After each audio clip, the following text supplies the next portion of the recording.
반갑습니다. 자, 이제 6번째 주입니다. 지난주에 했던 게 부동산 거래 신고 등에 관한 법률입니다. 부동산 거래 신고 등에 관한 법률이 시험에 최소한 6문제 이상은 출제됩니다. 용어의 정의 부동산 등인데, 즉 부동산 거래 신고 대상물은 토지, 건축물, 분양권, 입주권, 이게 부동산 등입니다. 부동산 등만 신고하고, 즉 임목, 공장재단, 광업재단은 중개 대상물이기는 하지만 신고 대상물은 아닙니다.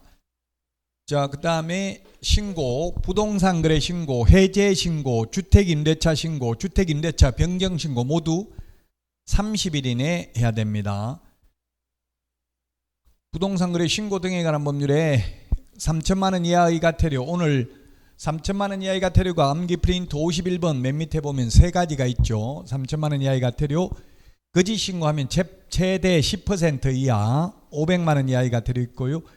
그 다음에 주택임대차 신고는 6천만 원 초과 또는 월차임 30만 원 초과하는 경우에 당사자 공동으로 신고해야 됩니다. 주택임대차 신고 안 하면 100만 원 이하의 가태료입니다. 자, 포상금 암기 프린터 28번에 있는데, 공인중개사법상 포상금은 결정일로부터 1개월 이내인데 부동산 거래 신고 등에 관한 법률은 접수된 날로부터 2개월 이내고요. 그 다음에 시군구재원입니다. 부동산 거래 신고 등에 관한 법률은 시군구재원인데, 공인중개사법은 국고에서 50%까지 보조할 수 있습니다. 지금 이게 공법에 있었습니다. 2017년까지는 국토유기획 및 이용에 관한 법률에 토지거래 허가제가, 그래서 공법하고 공부하는 스타일이 비슷합니다. 거의 암기라고 2차는 30일, 뭐 누구한테 하냐, 결정일로부터 1개월, 접수된 날로부터 2개월, 이런 건 단순히 암기니까 너무 논리적으로 깊이 왜 2개월이고 3개월이 아니냐 이렇게 따져봐야 답이 없어요. 규칙을 그렇게 정한 거니까 비교해서 암기하면 됩니다. 암기 프린트 28번에 정리되어 있습니다. 외국인 특례입니다. 특례는 특별히 예외인데요. 우리나라 사람은 매매계약만 신고하고 교환계약, 증여계약 이런 거는 신고하지 않는데, 외국인은 교환계약이나 증여계약도 60일 이내에 신고해야 되고요.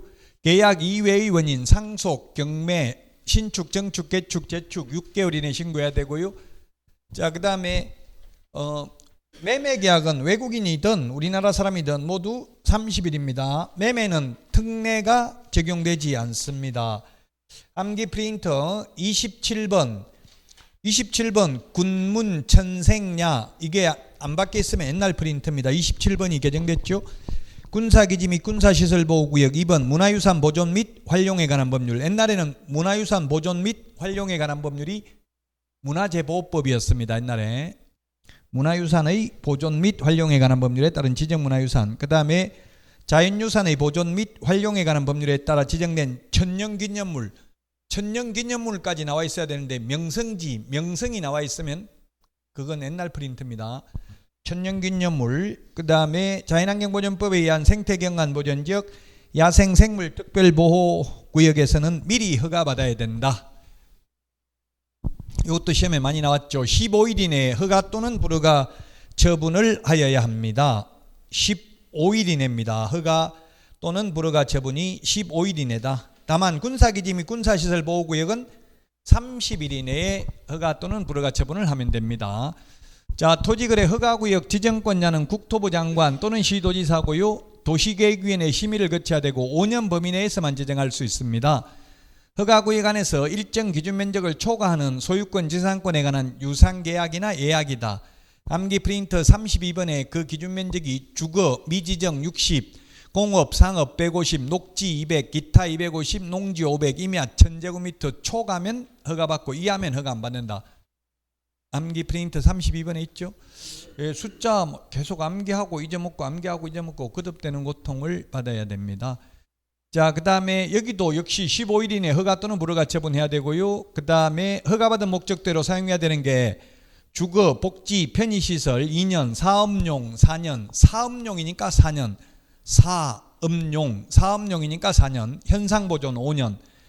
자, 그 다음에 허가 받지 아니하면 무효고요. 2년 이하의 징역이나 100분의 30에 상당하는 금액 이하의 벌금이고 허가받은 목적으로 사용하지 않는 경우 이행강제금 10% 범위 내에서 부과하는데 옛날 국토의 구획 및 이용에 관한 법률에서 대통령령에 있는 개별 기준이 시험에 나왔습니다. 방치하면 10%, 임대하면 7%, 이용 목적을 변경하면 5%, 기타 7%라는 거 공법 시험에 옛날에 나왔다고 2017년 전에는.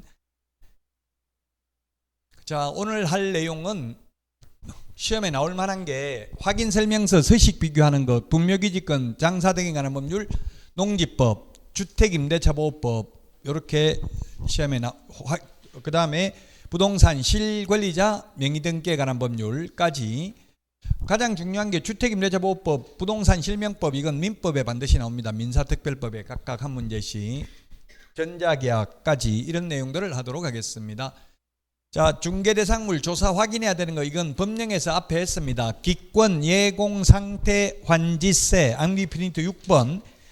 기본적으로 9가지를 해야 되고요. 6번에 보면 암기프린터. 다만 10번 관리비 산출 내역, 확정일자 부여 현황, 그 다음에 세금 체납 여부, 최우선 면제 받는 금액, 전입세대 확인서 제출, 임대보증금, 전세 반환 보증보험 가입했는지, 이건 주택임대차인 경우만 추가로 설명해야 될 내용이 신설됐습니다.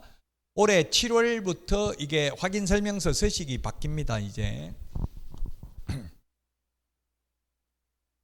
자, 조사 확인하는 방법. 소재지 이런 표시사항은 대장이 우선이죠. 권리관계는 등기사항증명서가 우선이고요.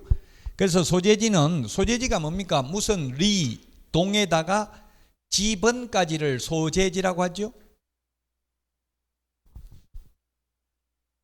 자, 소재지는 토지대장, 임야대장, 그리고 위치 확인은 지적도, 임야도. 지적도, 임야도, 도가 도면이잖아요. 도면 그림. 그래서 그림을 보고 지적도, 임야도, 도면을 보고 확인하시면 되겠습니다. 위치는. 그 다음에 지목, 토지대장, 임야대장에는 정식 명칭이, 지적도, 임야도에는 부호, 약호가 표시되어 있죠. 천, 원, 차, 장 이런 식으로 지적도, 임야도에는 약호로 표시되어 있습니다. 면적 역시 토지대장, 임야대장. 경계는 지적도, 임야도상의 선이 경계입니다. 지적도, 임야도상의 선이 경계다. 지형, 땅이 생긴 모양도 지적도, 임야도를 통해서 확인할 수 있습니다. 지적도, 임야도가 그림이기 때문에 지적도, 임야도, 지적도, 임야도가 어떻게 생겼습니까? 지적도, 임야도가 보통 이렇게 1번지, 2번지, 3번지, 4번지, 지적도, 임야도에는 이렇게 지목, 천, 원, 차, 장 이렇게 표시되어 있고요. 그래서 경계, 이게 경계잖아요. 경계 확인할 수 있고요. 그 다음에 지형, 생긴 모양 이렇게 생겼잖아요. 생긴 모양도 확인할 수 있고요. 그러나 지세는 확인할 수 없다. 기울기, 경사도는 지적도, 임야도, 평면도를 통해서는 나타나지 않기 때문에 현장 답사 등을 통해서 확인해야 된다. 참 현업을 하다 보면 별의별 일이 다 생겨요. 제가 연수교육을 교육공개사님들 하다 보니까 교육공개사님 오늘 한 분 연락 왔는데 다 잘 확인 설명이나 뭐 이런 건 다 잘 해놓고는 계약서 적을 때 불러오기를 해가지고 옛날 내용을 해가지고 동호수가 틀렸대. 아파트 옛날 계약서 적은 거 불러오기 해가지고 그냥 동호수가 틀려가지고 다시 계약서 적자 하니까 짜증내잖아요. 매도인 매수인. 그 매수인이 사고 나니까 이게 자꾸 집값 내려가는 것 같으니까 그냥 계약 깨려고 취소하겠다, 돈 돌려달라, 그냥 안 하겠다 이렇게 하는데 어떻게 하면 되냐 묻는데 참 좀 골아프죠. 그게 어느 조정을 해야 되는데 계속 제가 볼 때 그거 가지고 계약 실수라는 게 거의 제가 볼 때는 인정될 것 같고요. 그 계약 무효 취소 뭐 해제 이런 거는 좀 힘들 것 같고 제 생각에는 그는 그 정확하게는 몰라요. 소송한다고 하니까 소송한다고 하면 소송해봐야 알죠. 제가 볼 때는 무효 취소 이런 게 민법에서 그렇게 쉽게 인정하지 않거든요. 실수까지도 인정하지 않는다고요.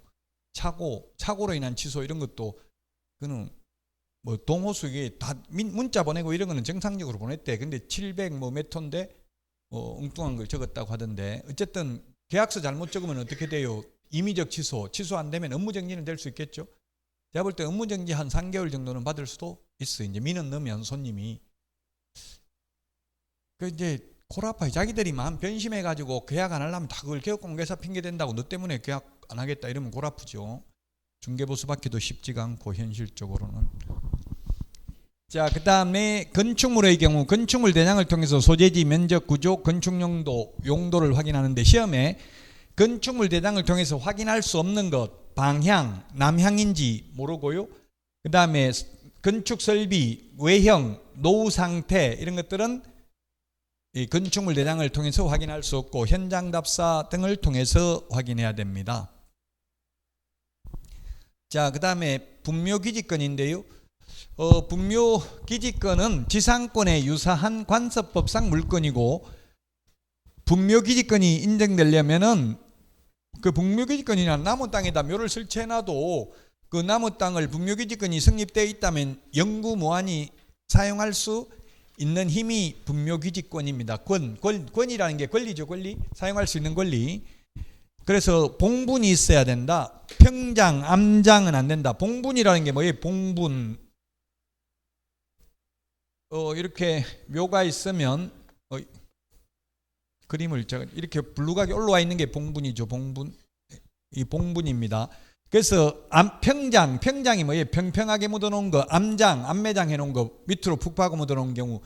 가묘, 예장, 가짜묘, 예장 미리 묻어놓은 묘, 시신유골이 없는 거 이런 거는 분묘기지권이 인정되지 않는다.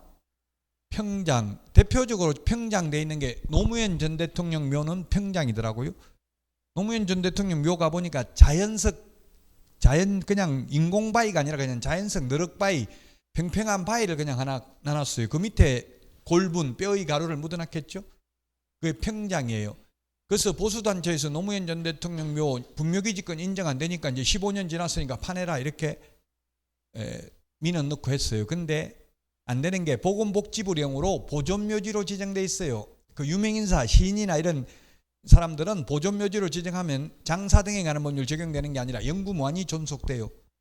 아마 노무현 전 대통령도 2001년 1월 13일 이후에 돌아가셨을 거예요.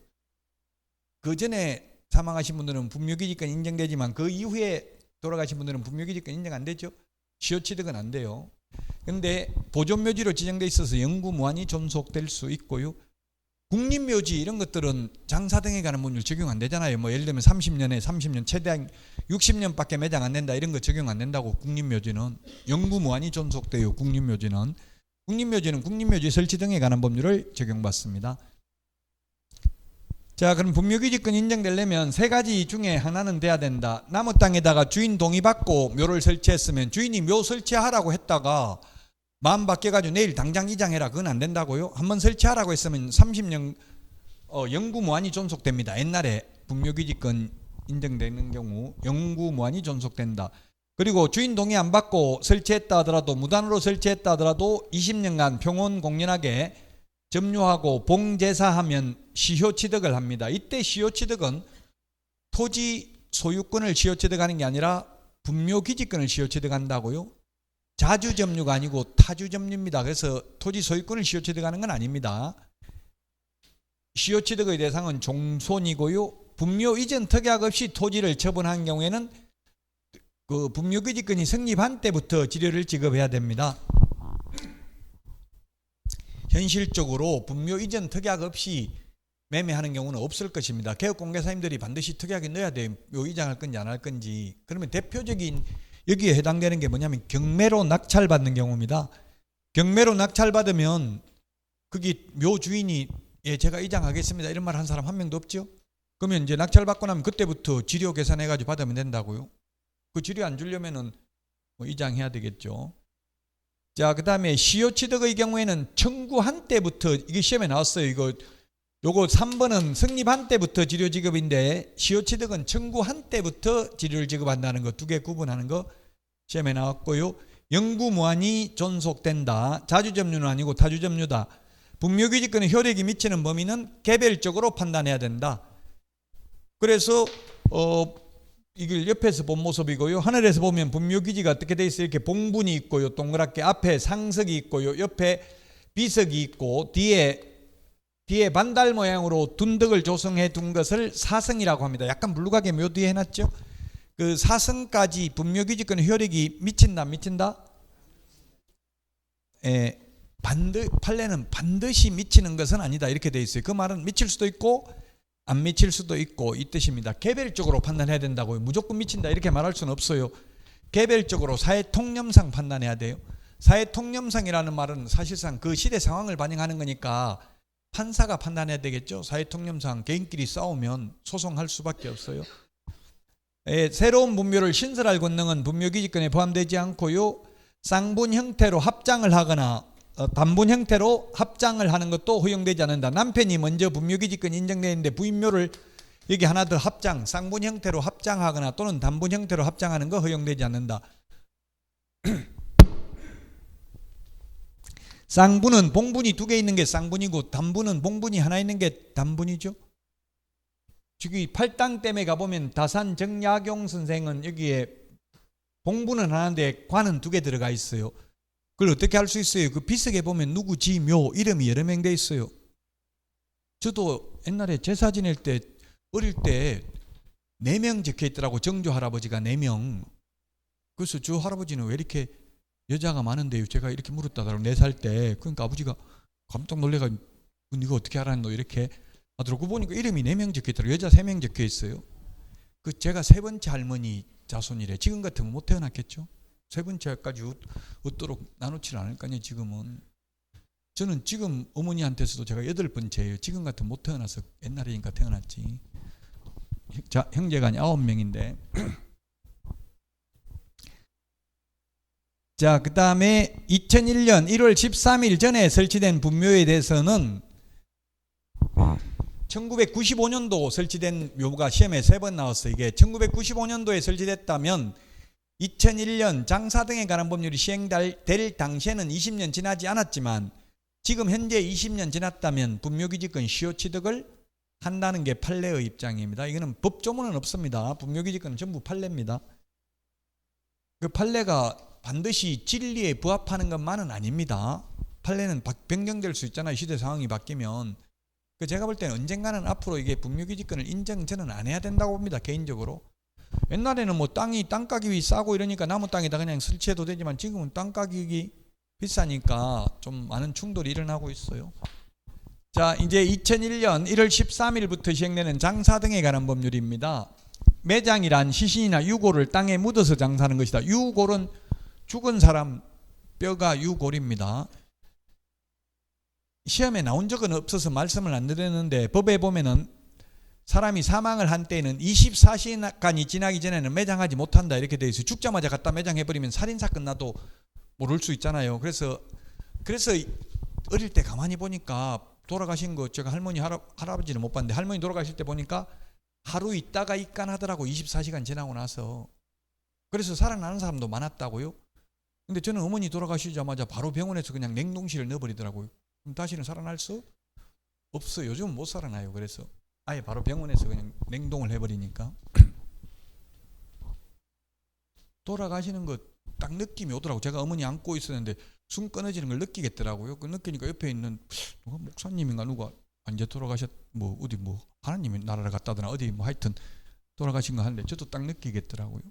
다 돌아가실 때 울더라. 눈물을 흘리더라고. 그러니까 말은 못해도 듣기는 듣는다더라고요. 그 죽었는데 막 옆에서 계속 욕하는 사람도 있더라고. 우리 친척 보니까 저 인간 잘 쳐 죽었다 하고 뭐 그 집구석에 있다 하고 어디 돌아다니다가 잘 죽었다 하고 이런데 눈물을 흘리더라고. 듣고 말은 못해도 듣는 건 듣는데요. 그러니까 웬만하면 욕은 안 하고 이왕 돌아가시는데 좀 좋게 편하게 보내주시는 게 좋을 것 같아요. 여자들은 막 계속 잔소리 해대요. 죽어가는 사람한테도. 자, 화장이란 시신이나 유골을 불에 태워서 장사하는 걸 화장이다. 이게 화장이나 매장 이런 거 다 그 옛날에 어릴 때 보니까 이게 집에서 돌아가시니까 막 경찰이 오고 이러더라고. 그 나는 그 가족 돌아가시는데 막 경찰이 우리 집에 오고 하길래 아버지 뭐 죄 지었나 싶어가지고 무섭더라고요. 근데 집에서 돌아가시면 경찰이 다 조사하나 봐요. 병원에서 안 돌아가시면 살인사건인가 이런 거 조사를 일단 한다고요.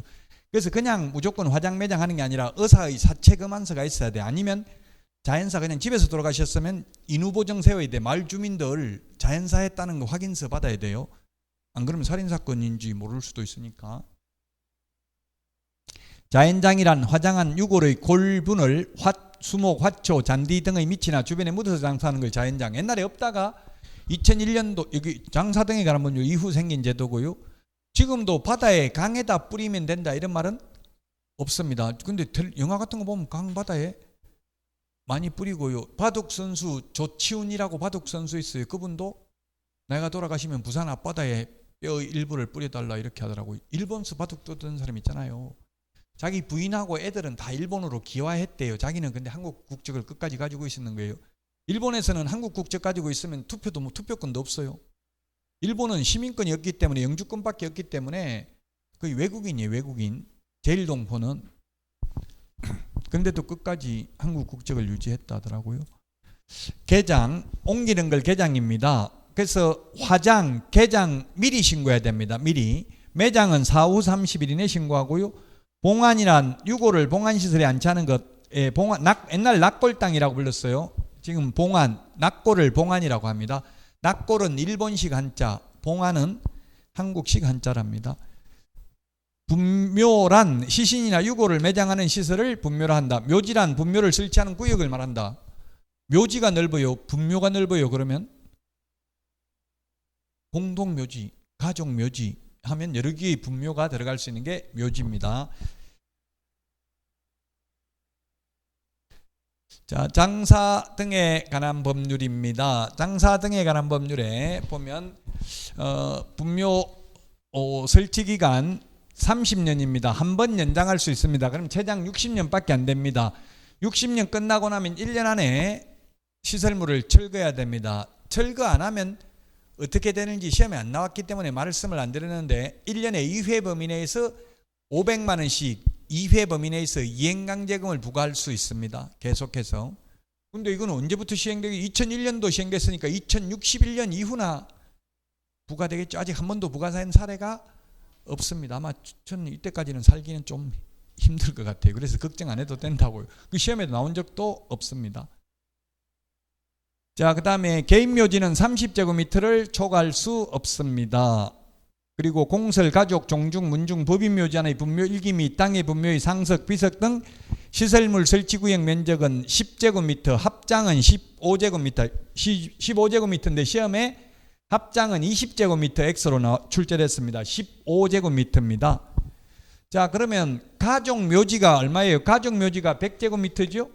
가족묘지 안에 들어가는 분묘 1기의 점유 면적은 10제곱미터니까 10개의 분묘가 들어갈 수 있겠죠. 가족묘지 안에는. 근데 합장한 경우에는 부부 합장하는 경우는 15제곱미터라고요. 10제곱미터면 3평 정도 되잖아요. 3, 3은 9, 3m, 3m 정도가 10제곱미터입니다. 평수로 따지면 한 3평 정도 되겠죠. 자, 그래서 개인묘지는 30제곱미터, 가족묘지는 100제곱미터 이하, 문중묘지 1000제곱미터 이하, 법인묘지 10만 제곱미터 이하. 요것만 좀 기억하십시오. 개인 자연장지 면적은 아직 시험에 나온 적은 없어요. 근데 여기는 개인 자연장지는 미만, 가족 자연장지 100제곱미터 미만, 문중 자연장지는 1000제곱미터 이하, 법인 자연장지는 5만 제곱미터 이상. 한 번도 안 나온 거는 뭐 신경 안 쓰셔도 됩니다. 100점 받으려고 하면 안 돼요. 한 80점 정도 받으려고 공부하고 70점 정도 받으면 돼요. 학교 가는데. 너무 고득점 하면 개업하면 망할 확률이 그만큼 높아져요. 통계를 보면, 빅데이터를 보면.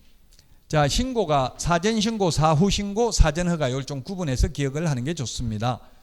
화장, 개장, 가족자연장지, 문중, 종중자연장지는 미리 신고고요. 매장, 개인묘지, 개인자연장지는 사후 30일 이내 신고입니다. 그 다음에 사전허가, 가족, 종중, 문중, 법인묘지는 미리 허가받아야 되고 법인자연장지도 미리 허가받아야 됩니다. 자, 그 다음에 농지법입니다. 농지의 용어정의 헌법에 보면 헌법에 국가는 농지를 경자유전의 원칙을 견지하도록 노력해야 된다 이렇게 되어 있습니다.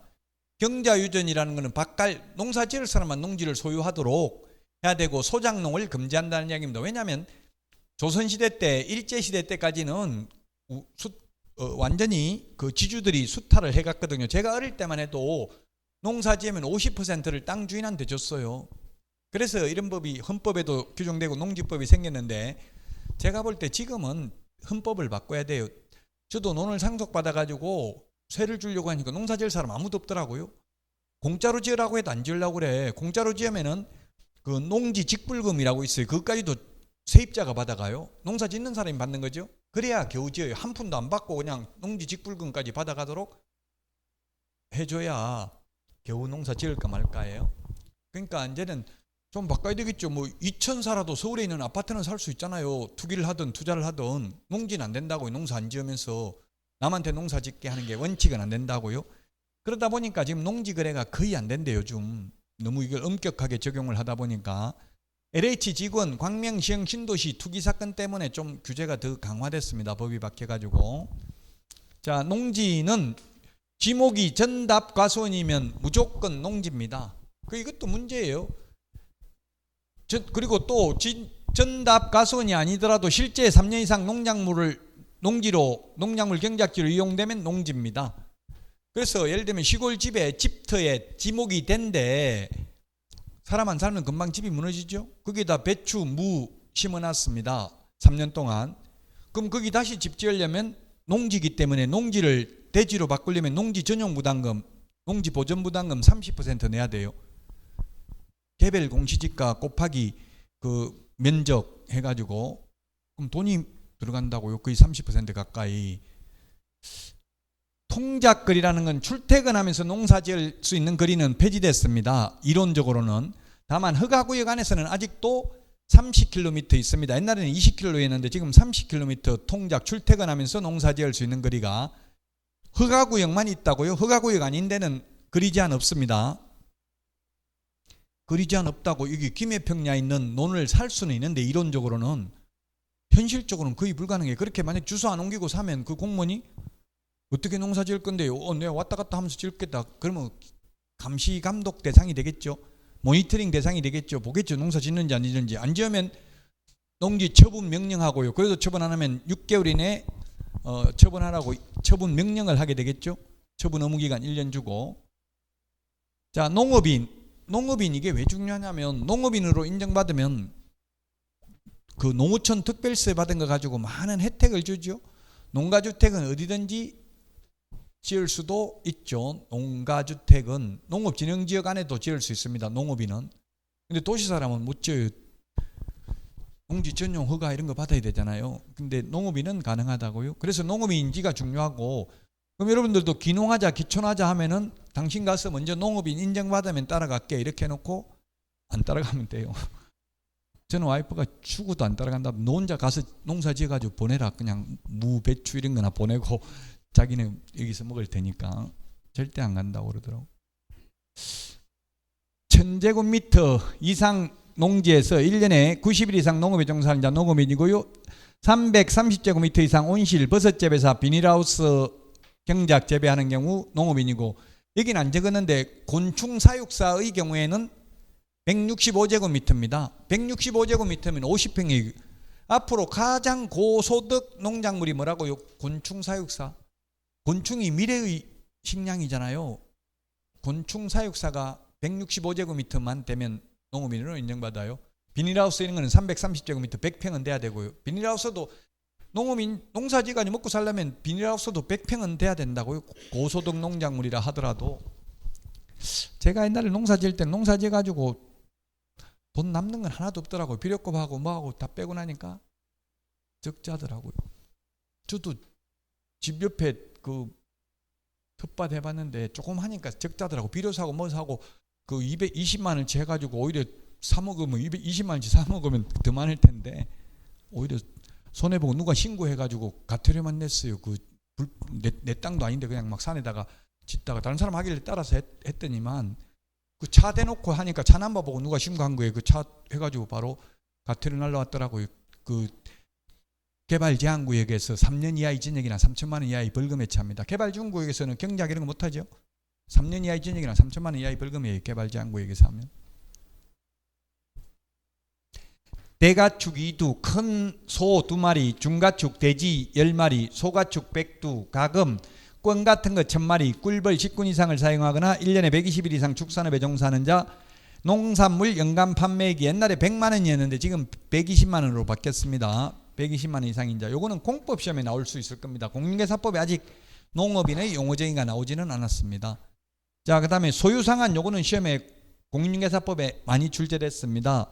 비농업인이 상속받는 경우는 만제곱미터인데, 그럼 농업인이 상속받으면 무한대로 소유할 수 있죠? 비농업인은 만제곱미터까지 8년 이상 제촌 작용하다가 이농하면 만제곱미터까지, 주말 체험용 농은 1000제곱미터 미만. 시험에 주말 체험 10번 넘게 나왔어요. 공인중개사법에 1000제곱미터 미만입니다. 세대원 전부 합산한 면적입니다. 세대원 합산입니다. 부부간에 무조건 합산이 아니라 세대원. 세대원이란 주민등록표에 세대원으로 등재되어 있는 사람이 세대원이죠. 세대원 합산한 면적입니다. 자, 농지 취득자익증명은 시구 업면장입니다. 군수 X입니다. 군수 대신에 업장 면장한테 받습니다. 그러면 뭐 시험에는 그렇게 안 나오지만 현실적으로는 남양주시 화도업이면 반드시 화도업장한테 받아야 됩니다. 별내면이면 반드시 면장한테 받아야 됩니다. 양평군은 다 면밖에, 면하고 업하고 있어요. 양평군 면업. 지금 계시는데 뭔데 행정구역이? 여주는 모르겠구나. 여주는 그 같이 삽시다 거기에 나와가지고 많이 알려졌다고 있는 이야기 하는 것 같은데, 박원숙 나와가지고.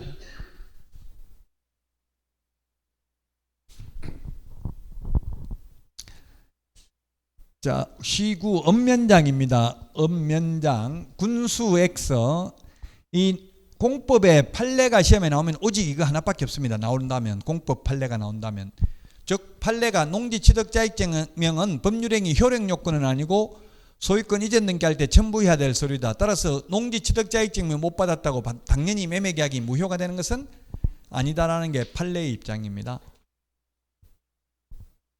자, 그 다음에 농지취득자익증명 신청하면 7일 이내에 발급해주고, 농업경영계에서 미제출은 4일, 농지심의위원회 심의대상인 경우는 14일 이내에 발급해줍니다. 전용 허가, 전용 신고한 경우 학교가 실습용 농지로 취득하는 경우에도 농지취득자익증명은 받아야 됩니다. 단 농업경영계획서는 제출하지 않습니다. 그래서 4일 이내에 발급해주겠죠. 그 다음에 농업경영계획서, 주말체험용 농계획서, 기재사항 누락되거나 첨부서류 미제출 시 농지취득자익증명 발급해서는 아니 된다. 옛날에는 주말 체험용 농계획서는 제출 안 했거든요. 그 옛날에 제가 시구면장한테 전화해서 주말 체험한다고 샀는데 체험할 시간이 없는데요.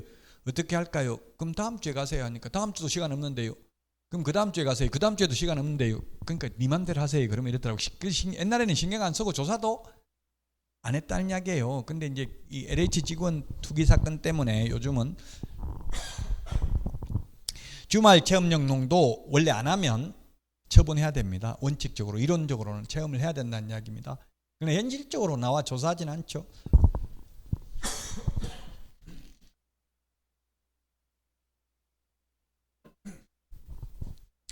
농지취득자익증명을 받지 않아도 되는 경우입니다. 우리나라는 국가지자체는 모두 특례가 인정됩니다. 국가지자체는 국세, 지방세도 안 냅니다. 국가지자체. 그 다음에 상속, 그 다음에 담보농지취득 전용 협의를 완료한 경우 합병, 분할, 시효 완성, 토지거래 허가구역 농지 허가받으면 농지취득자익증명 받은 것으로 봅니다. 그래서 허가구역에서도 농지취득자익증명 받을 필요 없다. 근데 경매도 농지취득자익증명 받아야 돼. 경매도. 그 경매는 토지거래 허가는 안 받아도 되죠?